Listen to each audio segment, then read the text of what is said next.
Hi, I'm Tim Masso. Welcome to the basement of the Gothberg World Headquarters. I'm here with the founders of Bremont, Giles and Nick English. Welcome, gentlemen. Lovely to see you. Lovely to be here. Thank you very much indeed. And we are coming to you from the inception of the English tour. They're right at the beginning of a tour of the United States. It began in New York shortly before this interview, and it's going to conclude. Actually, you had to change your schedule up a little bit. Could you explain how that came about? When we decided to do this, it was obviously a few months ago, and since then you guys have been through, hold over the coals a little bit in terms of weather and your poor chaps in Houston, which is where we were going to end up. So we are diverting slightly to the west, but Houston's very much in our minds as well, so we're going to hopefully helping them out a little bit on the way down. One of our very good ambassadors, a chap called Dan Freakin, who runs the Bremont Horsemen, a sort of P-51 display team, is based out of Houston. He's seen it all firsthand, and so he set up a relief fund called the Freakin Relief Fund, which we're going to be contributing to and sort of promoting on the way down. So it's a great cause, so which is a lovely thing to do as well. Excellent. And to learn more about the English tour, remember to go to Bremont.com. It's where you can see the tour dates and locations along the way. Okay, so we have your classic cars, Jaguar E-Type, Porsche 911. I guess, Giles, start off. Why are they here? Yeah. What are they doing here? So these two cars are really dear to us, and we always want to do, and we've done some road trips in the UK, and we always thought actually seeing America from the road, not just the big cities, we're talking sort of in between them in the middle of nowhere. And this E-Type, my father restored when I was about 12, and after he died in his plane crash. My mother was very keen to sell it, but she didn't, and we're amazingly lucky to still have that here. And when I got my first job, I started engineering, and for my sins, I went to the city for a couple of years. And for my day one, the first salary check I got, I went and bought this, and many times I've almost had to sell it, but never did, and luckily still have it. And so they're very dear to us for this trip. It starts with vintage cars, and in America we have an expression, give me some wheels if you can't have wings. Of course, Bremont, well known for its aviation associations, but seeing America from the road, it's a new dimension, and I think it's also interesting because you do have some concession to the auto enthusiasts within your model lines in the Jaguar product collection, and that's a partnership. And I think it's important to stress that most of your model lines are built on themes and partnerships and peripheral interests to those who love watches. So could you walk me through the creative process of actually creating a themed collection versus creating a specific model within an existing themed collection? Yeah, I mean, we have two or three, I suppose, key partnerships, which are, we're very fond of at Bremont. So the likes of Jaguar. So we've worked with them for 7 or 8 years now, and that's been a wonderful partnership, all designed around based around their design excellence. Coventry, which isn't that far away from where we're based, and the wonderful Ian Callum, who's the chief design director there. Amazing guy, very, very talented. So that was a partnership which has longevity, but also a relationship where they're very easy to work with, they're very nice to work with, and they're very keen on what we're doing. We're very focused together as brands on British engineering and building stuff in the UK, so that's how that started. But then the other couple of relationships are also based on partnerships which have had longevity. So you're looking at Martin Baker, which again has been on our DNA through aviation. Martin Baker, an incredible company, they make 75% of the world's fighter ejection seats, saved 7,500 lives to date, and again, their engineering, I mean, it's like going to Q Laboratory in James Bond film when you go to their facility with mannequins being fired off in different directions, and our work with the military, their work with the military, there was a great synergy, and it's, again, based on relationships, based on work they're doing, and it's something we're very deep. But we've got, within the whole Bremont, I suppose, SKU, the collection, there's probably 3 or 4 which are based on partnerships, but I'd say the majority aren't. And I think with these partners, as point out, we don't set out saying we want to work with Jaguar and we want to do a Jaguar watch, and we started building clocks for them to start off with. All the Queen's Jaguar cars, all the Bremont clocks built in the back. So we probably were doing that with them for about 5 years before that point. So it's, the work we do with Boeing, we have one of their PhD students who works with us full time on new material technology, and so it's not just about putting a brand on a dial, and that's very important for us. It has to really mean something and have some integrity in why we're doing it. So it definitely has to be interesting, it has to be relevant, helps to be British, but not necessary. Right? Boeing's not. So I guess once you've got the theme, and it seems like it's an organic process when it's a partnership, otherwise it could be something like Airco that's historically inspired, or Supermarine, again, drawn from history. Once you have the model line, how do you go about creating a reference within that line? I think, creating the Airco and Supermarine, when you're designing something, Nick and I do all design the watches, you need to be inspired by something. And something like the Supermarine, the original S6B aircraft that did the amphibious aircraft that was all part of the Schneider Trophy racing in the late 20s, early 30s. And it was such an inspirational aircraft, a piece of engineering for us, that we use this as design inspiration. And if we think it's strong enough, that can be a pillar for a collection, something to hang that around. And it's about design inspiration. Airco, our new 40mm collection, that was going back to really the early pilot's watches. We wanted that smaller size watch, which we're seeing a lot of watch collectors, especially people into vintage watches, were wanting. And Airco was the first aircraft ever to be manufactured for the military in the UK, in England. So that was part of the inspiration around that, and it sort of seemed to work. So for Supermarine, obviously a company famous for the Spitfire, but with the S6B and its predecessors made its name with seaplanes. Makes sense, that's your dive watch line. Airco, a very early pioneering British defense contractor in the aviation sphere. That's the watch you had that's perhaps more overtly vintage influenced. And it goes on with the Martin Bakers and the shock resistance, with the Boeings and the unique alloys that are used in the aircraft. So I can see how the themes are consistent across the lines. But let me ask you, was there ever a theme, a co-branding or a partnership that you considered that just you had to put the brakes on it, or a model that you would never produce? Is the laundry line that Nick was working on. No, I think from us, there's a very fun, when we set up to build a British watch, it's very much based around the engineering. That's what really excites Giles and I. It's about producing a beautifully engineered watch. It wasn't about fashion. And often we'll get approached by various fashion houses and say, look, we love what you're doing. Would you like to build the watches for us, or can we do a co-branding? And that sort of thing for us isn't where we're at. So you will get a lot of that, but also you'll get asked by, we're very loyal to the brands we've worked with, but that's why we've been working them for often 10 years or more. So you might get approached by another company, and we will graciously say no thanks. The seat is occupied. So exactly right. Exactly right. Okay, so now I look through your collection. You have many model lines and many options within them.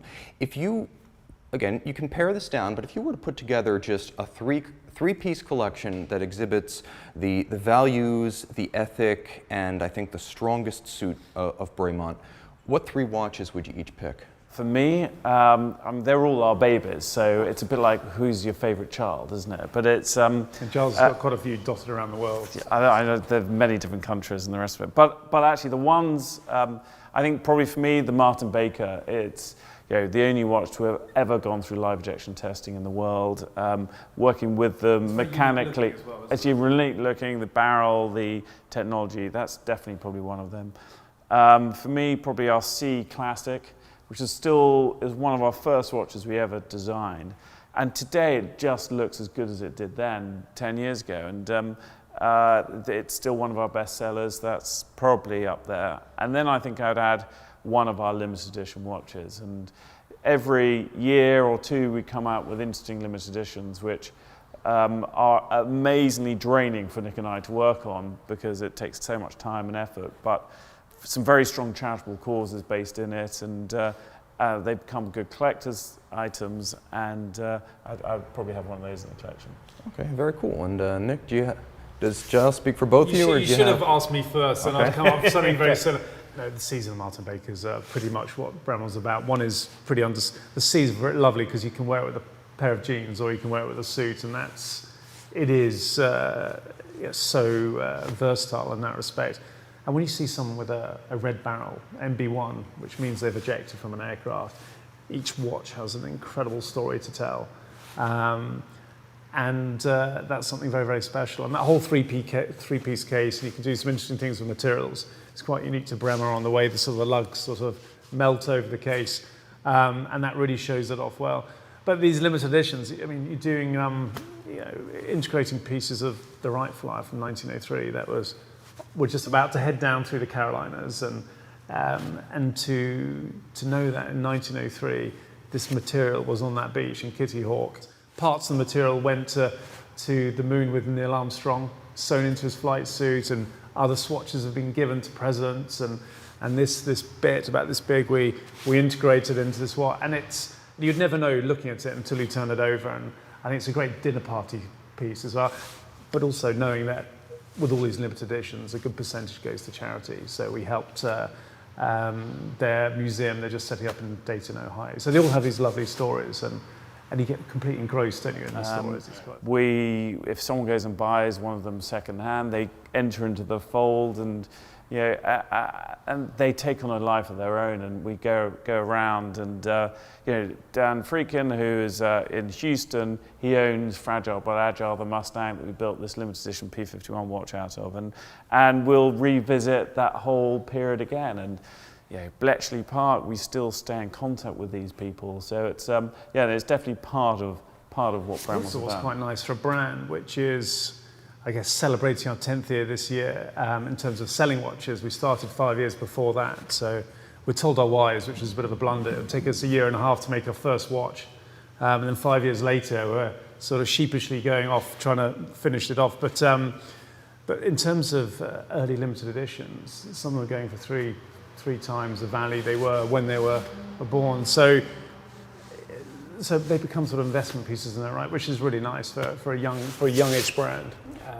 And that's something I kind of want to follow up, because you think about Rolex early 1900s, Patek Philippe 1839, Vacheron Constantin 1755, Bremont conceived 2002 into production 10 years ago in 2007.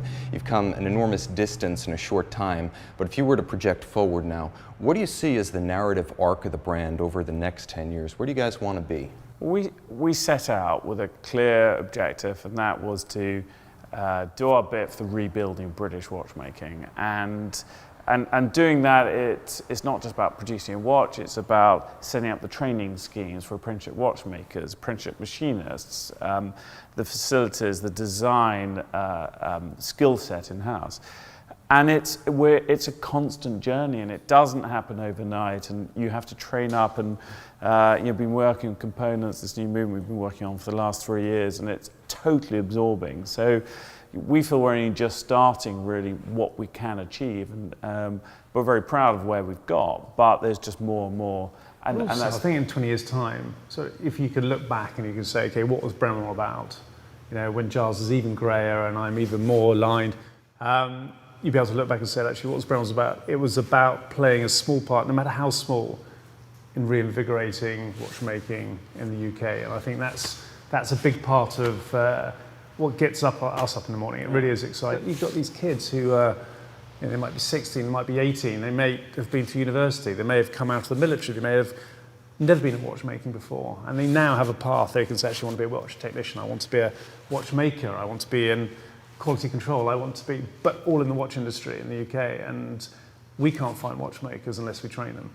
So it is all about that, and that's what people, hopefully you cut most people through in Bremont, they'd read sort of Bremont like a stick of rock, and with that, everyone knows Swiss watchmaking. What's English watchmaking? They turned the century making half the world's watches and clocks and pocket watches, and we've got this amazing history of watchmaking. The world sets its time by Greenwich Mean Time, not Geneva Mean Time. This history has to be celebrated. Also, amazing skill set still there. So a lot of our engineers are coming through from Formula One. They're coming through the arms industry. They're coming through.